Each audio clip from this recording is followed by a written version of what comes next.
شروع اللہ کا نام لے کر جو بڑا مہربان نہایت رحم والا ہے۔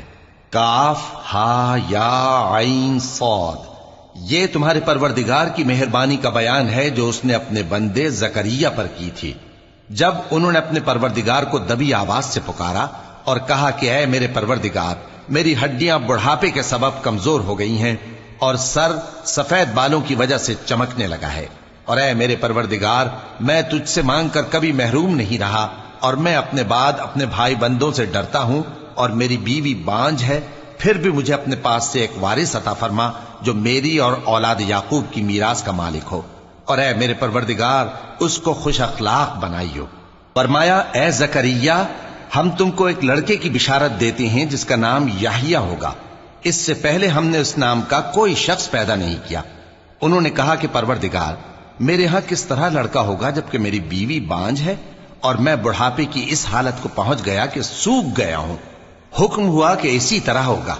تمہارے پروردگار نے فرمایا ہے کہ مجھے یہ آسان ہے، اور میں پہلے تم کو بھی تو پیدا کر چکا ہوں اور تم کچھ چیز نہ تھے۔ کہا کہ پروردگار، میرے لیے کوئی نشانی مقرر فرما۔ فرمایا نشانی یہ ہے کہ تم صحیح و سالم ہوتے ہوئے 3 رات دن لوگوں سے بات نہ کر سکو گے۔ پھر وہ عبادت کے حجرے سے نکل کر اپنی قوم کے پاس آئے تو ان سے اشارے سے کہا کہ صبح و شام تسبیح کرتے رہو۔ فرمایا اے یحییٰ، ہماری کتاب کو مضبوطی سے تھامے رہو، اور ہم نے ان کو لڑکپن ہی میں دانائی عطا فرمائی تھی اور اپنے پاس سے شفقت اور پاکیزگی دی تھی، اور وہ پرہیزگار تھے اور وہ اپنے ماں باپ کے ساتھ نیکی کرنے والے تھے اور سرکش اور نافرمان نہیں تھے۔ اور جس دن وہ پیدا ہوئے اور جس دن وفات پائیں گے اور جس دن زندہ کر کے اٹھائے جائیں گے ان پر سلام ہے۔ اور کتاب یعنی قرآن میں مریم کا بھی تذکرہ کرو، جب وہ اپنے لوگوں سے الگ ہو کر مکان کے مشرقی حصے میں چلی گئیں، پھر انہوں نے ان کی طرف سے پردہ کر لیا تو ہم نے ان کی طرف اپنا فرشتہ بھیجا، سو وہ ان کے سامنے ایک خوبصورت مرد کی صورت میں آیا۔ مریم بولی کہ اگر تم پرہیزگار ہو تو میں تم سے بچنے کے لیے رحمان کی پناہ لیتی ہوں۔ فرشتے نے کہا کہ میں تو تمہارے پروردگار کا بھیجا ہوا یعنی فرشتہ ہوں، اور اس لیے آیا ہوں کہ تمہیں پاکیزہ لڑکا بخشوں۔ مریم نے کہا کہ میرے ہاں لڑکا کیوں کر ہوگا جبکہ مجھے کسی مرد نے بطور شوہر چھوا تک نہیں اور میں بدکار بھی نہیں ہوں۔ فرشتے نے کہا کہ یوں ہی ہوگا۔ تمہارے پروردگار نے فرمایا کہ یہ مجھے آسان ہے اور میں اسے اسی طریق پر پیدا کروں گا تاکہ اس کو ہم لوگوں کے لیے اپنی طرف سے نشانی اور ذریعہ رحمت بنائیں، اور یہ کام مقرر ہو چکا ہے۔ چنانچہ وہ اس بچے کے ساتھ حاملہ ہو گئیں اور اسے لے کر ایک دور جگہ چلی گئیں۔ پھر درد ذہ ان کو کھجور کے تنے کی طرف لے آیا، کہنے لگیں کہ کاش میں اس سے پہلے مر چکتی اور بھولی بسری ہو گئی ہوتی۔ تب ان کے ٹیلے کے نیچے کی جانب سے فرشتے نے ان کو آواز دی کہ غمناک نہ ہو، تمہارے پروردگار نے تمہارے نیچے ایک چشمہ پیدا کر دیا ہے، اور کھجور کے تنے کو پکڑ کر اپنی طرف ہلاؤ، وہ تم پر تازہ عمدہ کھجوریں گرائے گا، تو کھاؤ اور پیو اور آنکھیں ٹھنڈی کرو۔ اگر تم کسی آدمی کو دیکھو تو کہنا کہ میں نے اللہ کے لیے روزے کی منت مانی، تو آج میں کسی آدمی سے ہرگز کلام نہیں کروں گی۔ پھر وہ اس بچے کو اٹھا کر اپنی برادری والوں کے پاس لے آئیں۔ وہ کہنے لگے کہ مریم، یہ تو نے برا کام کیا۔ اے ہارون کی بہن، نہ تو تیرا باپ ہی برا آدمی تھا اور نہ تیری ماں ہی بدکار تھی۔ تو مریم نے اس بچے کی طرف اشارہ کیا۔ وہ بولے کہ ہم اس سے کہ گود کا بچہ ہے کیسے بات کریں؟ بچے نے کہا کہ میں اللہ کا بندہ ہوں، اس نے مجھے کتاب دی ہے اور نبی بنایا ہے، اور میں جہاں ہوں اور جس حال میں ہوں اس نے مجھے صاحب برکت بنایا ہے، اور جب تک زندہ ہوں مجھ کو نماز اور زکوٰۃ کا ارشاد فرمایا ہے، اور مجھے اپنی ماں کے ساتھ نیک سلوک کرنے والا بنایا ہے اور سرکش و بدبخت نہیں بنایا، اور جس دن میں پیدا ہوا اور جس دن مروں گا اور جس دن زندہ کر کے اٹھایا جاؤں گا مجھ پر سلام ہے۔ یہ مریم کے بیٹے عیسیٰ ہیں، اور یہ سچی بات ہے جس میں لوگ شک کرتے ہیں۔ اللہ کو شایع نہیں کہ کسی کو بیٹا بنائے، وہ پاک ہے۔ جب کسی چیز کا ارادہ کرتا ہے تو اس کو یہی کہتا ہے کہ ہو جا، تو وہ ہو جاتی ہے۔ اور بے شک اللہ ہی میرا اور تمہارا پروردگار ہے، تو اسی کی عبادت کرو، یہی سیدھا رستہ ہے۔ پھر اہل کتاب کے فرقوں نے باہم اختلاف کیا، سو جو لوگ کافر ہوئے ہیں ان کو بڑے دن یعنی قیامت کے روز حاضر ہونے سے خرابی ہے۔ وہ جس دن ہمارے سامنے آئیں گے